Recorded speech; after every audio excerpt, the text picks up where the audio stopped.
సర్పంచులకు నిధులు, విధులు అంటే నాకెప్పుడు లోక్సత్తనే గుర్తొస్తుంది. సో, ఈ నినాదాన్ని తీసుకొచ్చింది స్థానిక ప్రభుత్వాలకు అధికారాలు ఇవ్వాలని నినదించింది మాకు ఊహ తెలిసిన తర్వాత మీరే. సో, ఇవాళ ఆంధ్రప్రదేశ్‌లో గ్రామీణాభివృద్ధి శాఖ మంత్రిగా బాధ్యతలు చేపట్టిన పవన్ కళ్యాణ్ గారు ఆ దిశలో ఏమైనా అడుగులు వేస్తున్నారా? ఎందుకంటే మొన్న 13,326 గ్రామ పంచాయతీలకు ఏకకాలంలో సభలు పెట్టి మీకేం కావాలి, మీకు ఎంత బడ్జెట్ అయ్యిద్ది, మీ గ్రామ సభల్లో నిర్ణయించండి అని చెప్పారు. సో, ఆ దిశలో ఏమన్నా అడుగులు పడుతున్నాయి అనుకోవచ్చా? సంకల్పం ఉన్నట్టు కనిపిస్తుంది నాకు. లోతుగా జరుగుతుంది తెలియటే అందులో ఈ ఉపద్రవం ముందుకొచ్చింది. కానీ మీరు అన్నట్టుగా గ్రామ సభలు కానీ అట్లాగే 14వ ఆర్థిక సంఘం లేదా 15వ ఆర్థిక సంఘం ఆ నిధులు వెళ్లాల్సినవి కూడా వెళ్లకుండా పులుసు కలిపేసుకున్నారు. దాన్ని పంపిణీ చేయడం కోసం కొంత ప్రయత్నం చేయడం కానీ జరుగుతుందని విన్నాను నేను. త్వరలో పవన్ కళ్యాణ్ గారిని నేను కలుస్తాను. ఈ వరదల గొడవ అంతా తీరిన తర్వాత కొంచెం నింపాదిగా ఆలోచించే అంశాలు ఉన్నాయి కొన్ని. కానీ మనకు సమస్య ఏంటంటే 2 విషయాలు గుర్తించాలి. నాలాంటి వాళ్ళని స్థానిక ప్రభుత్వాలకు అధికారాన్ని కోరుతుంది. ఇందాక చెప్పాను నేను. ఇప్పుడు ఇక్కడ అపార్ట్మెంట్లో ఉన్నామా, నెలల మెయింటెనెన్స్ ఫీ కడుతున్నాం. మీలాంటి వాళ్ళని, నచ్చిన వాళ్ళని, నమ్మకం ఉన్న వాళ్ళని ఒక కమిటీగా ఎన్నుకున్నాం. నేను వాళ్ళని ఎందుకు ఎన్నుకున్నా నాకు చాలా స్పష్టత ఉన్నది.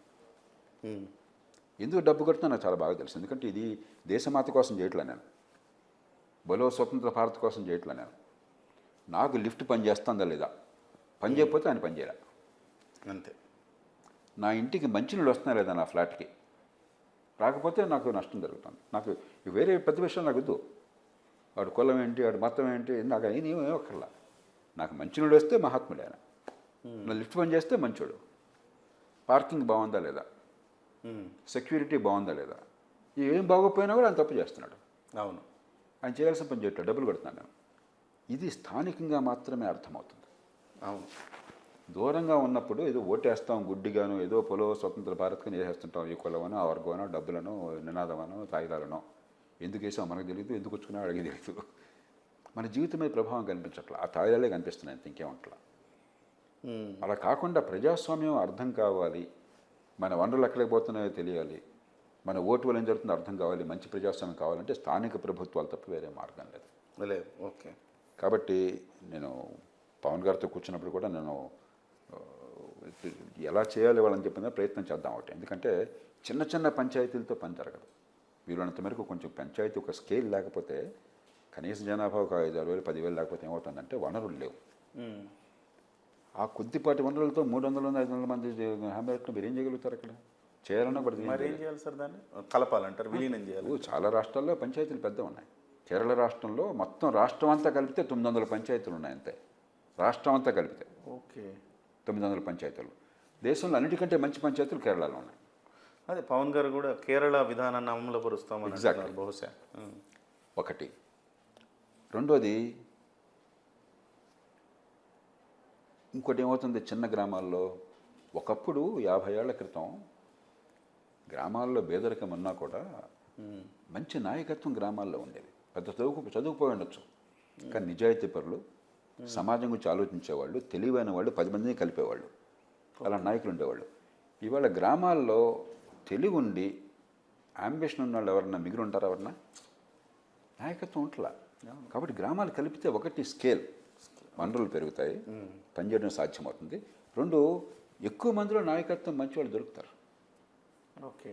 దీంతోపాటు పవన్ కళ్యాణ్ గారు లాంటి వారు ఏపీలో ప్రభుత్వం, తెలంగాణ ప్రభుత్వం కావచ్చు, మిగతా ప్రభుత్వాలందరూ దేశంతో ఆలోచన చేస్తుంది ఏంటంటే, ఇందాక అనుకున్న పట్టణీకరణ అనివార్యం. కానీ ఇప్పుడు పట్టణీకరణ ఏమవుతుంది? ఎందుకని ఈ లోతట్టు ప్రాంతాల్లో నిరుపేద ఉండాల్సి వస్తుంది?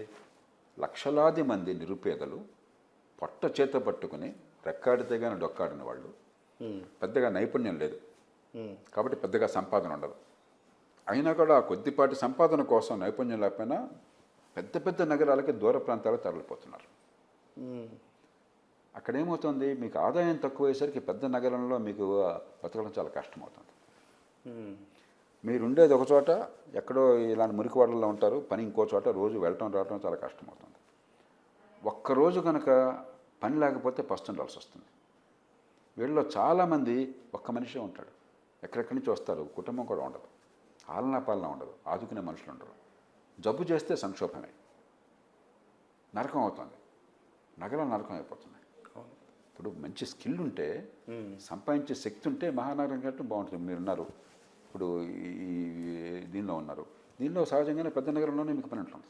అంతే. ఒక సినిమా డైరెక్టర్ కావచ్చు, ఒక సైంటిస్ట్ కావచ్చు, ఒక కాలేజ్ ప్రొఫెసర్ కావచ్చు. కానీ మామూలు వృత్తులకి మహానగరం ఎందుకు వెళ్ళాలండి? ఎక్కడైనా దొరుకుతుంది. ఎక్కడైనా దొరకాలి కదా. అవును.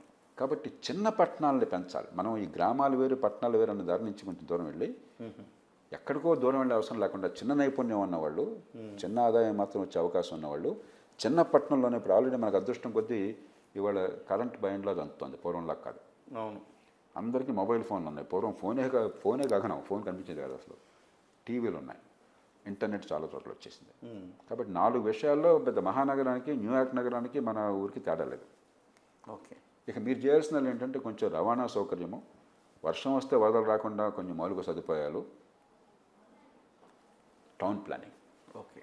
పక్కా టౌన్ ప్లాన్ చేశారంటే ఆటోమేటిక్గా రియల్ ఎస్టేటు, ఫ్లాట్స్, అపార్ట్మెంట్ ఇవన్నీ వచ్చేస్తాయి కదా. అవును. జనం సహజంగానే మూవ్ అవుతారు అక్కడ. ఇన్సిటు అర్బనైజేషన్ అంటాం. ఒక మోస్తరు, ఒక పెద్ద పంచాయతీని ఒక పట్టణంలో ఉండే సౌకర్యాలు కల్పించాలి. అది కూడా ఒట్టి కేవలం పెద్ద అవ్వడం కాదు, కోడల్లో ఉండి కొన్ని. మనం కూడా ఇప్పుడు పల్లెటూరులో ఉన్నప్పుడు వారానికి 2 సార్లు 3 సార్లు పక్కన చిన్న పట్టణానికి వెళ్తుంటాం మనం. వెళ్తాం. అవును. ఏమైనా కొనుక్కోవాలన్నా, సినిమాకి వెళ్ళాలన్నా, ఇంకేంటి మనకి. కాబట్టి ఆల్రెడీ ఒక అర్బన్ క్యారెక్టరిస్టిక్ ఉంది.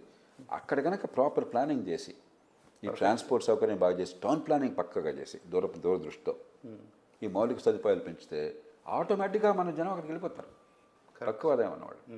అప్పుడు ఏమవుతుందంటే గ్రామాలకి పట్టణాలకి దూరం తగ్గుతుంది. ఇన్సిటు అర్బనైజేషన్ అంటాం. గ్రామంలో ఉండి అక్కడక్కడ పని చూసుకోవచ్చు, లేకపోతే అక్కడ ఉండి గ్రామంలో పని చూసుకోవచ్చు. మీరు గ్రామం నుంచి దూరం అయిపోవట్ల. అల్పాదాయం ఉన్న వాళ్ళకి గౌరవప్రదమైన జీవితం ఉంటుంది. మహానగరాల్లో ఇలా వరద వస్తే ఒకరోజు భయం, మరొకటి వస్తే ఏంటి భయం ప్రతిరోజు. ఎందుకని లక్షలాది మంది నిరుపేదలు దుర్భరమైన పరిస్థితులు బతుకుతున్నారు. కిక్కిరిసిపోయి సరిగ్గా ఎగ్జాక్ట్లీ సౌకర్యాలు లేవు. ఈ వరదలకు గురేవాళ్ళు 190 మంది మళ్ళీ ఆ వర్గమే. కొన్ని సందర్భాలు మిగతా వాళ్ళు కూడా తాకొచ్చు, కానీ చాలా వరకు నష్టపోయేది వర్షం వస్తే భయం, వరద వస్తే భయం, మరొకటి వస్తే భయం. కాబట్టి కొంచెం దూరదృష్టి. మనం ఏంటంటే పట్టణాలు వేరు, గ్రామాలు వేరు ఈ ఆలోచనతో ఉన్నాం. అలా కాదు. ఈ సమన్వయం చేయడం కోసం పవన్ కళ్యాణ్ గారు డిప్యూటీ ముఖ్యమంత్రిగా ఉన్నారు. ప్రజల్లో మంచి విశ్వసనీయత ఉన్నది, ప్రభుత్వంలో కీలక పాత్ర ఉంది. కాబట్టి ఆయన లాంటి వాళ్ళు ఆలోచిస్తే, ముఖ్యమంత్రి గారు ఆయన కూర్చుంటే, ఈ కొత్త రకమైనటువంటి అర్బనైజేషన్కి మహానగరాలు పెరిగినవండి. అమరావతి రావాలి, విజయవాడ సర్వాంగ సుందరం కావాలి, విశాఖపట్నం సర్వాంగ సుందరం కావాలి, కర్నూలు కావాలి, అన్నీ కావాలి. మనకి వద్దని ఎవరు అంటలా. కానీ పెరుగుతున్న పట్టణీకరణలో ఎక్కువ భాగం తక్కువ నైపుణ్యం ఉన్న వాళ్ళని అక్కడెక్కడ కనుక అబ్జర్వ్ చేయగలంటే అసలు ఇంకో రకమైనటువంటి సమాజం వస్తుంది. ఓకే. అది కొంచెం గట్టిగా కూర్చుని కసరత్తు చేయాలి. మీకు నమ్మకం ఉంది అంటే పవన్ కళ్యాణ్ గారు ఆ దిశలో వెళుతున్నారని అయితే మీకు అనిపిస్తుంది? స్థానిక ప్రభుత్వాలకు చేయాలని కోరిక ఉన్నది. మరి అలాగే కేరళ నమూనా ఆలోచించుతాము. పెద్ద గ్రామాలు ఉంటే ఎకానమీస్ ఆఫ్ స్కేల్ కానీ, నాయకత్వం కానీ. ఈ చిన్న పట్టణాలు కొంచెం పూర్వం ఉండేది ఐడిఎఫ్స్ ఏంటి అని, integrated development of small and medium towns ఒక పథకం ఉండేది. ఇప్పుడు అలాంటివి కూడా తీసి పట్టించుకోవడం మానేసాం మనం. తను చెప్పి ప్రభుత్వం అచేతనమై రియాక్టివ్గా అయిపోయింది. అవును సార్. ప్రభుత్వం ఒక దూరదృష్టితో ఆలోచించి రూపకల్పన చేసి దానికి సమాజాన్ని సమాయత్తం చేయట్లా. ఏదైనా వస్తే ప్రధానికి రియాక్షనే. వాడు తిట్టాడు రియాక్షను, ఇది వర్షం పడింది రియాక్షను, అంతేగాని ప్రోయాక్టివ్ ఎక్కడ. ఇంతకుముందు కూడా కలిశారు కదా సార్ పవన్ కళ్యాణ్ గారు, మిమ్మల్ని ఆహ్వానించినట్టున్నారు, మిమ్మల్ని ప్రొఫెసర్ నాగేశ్వర్ గారిని ఇలాగా మీ అందరితో సమావేశం అయినట్టున్నారు కదా సార్ ఎన్నికలకు ముందు? ఈ మధ్యకాలంలో ఒకటి కలిసాం, ఎన్నికల ముందు కొంతకాలం. పవన్ నాకు సోదరులు లాంటి వారు. సరే సార్.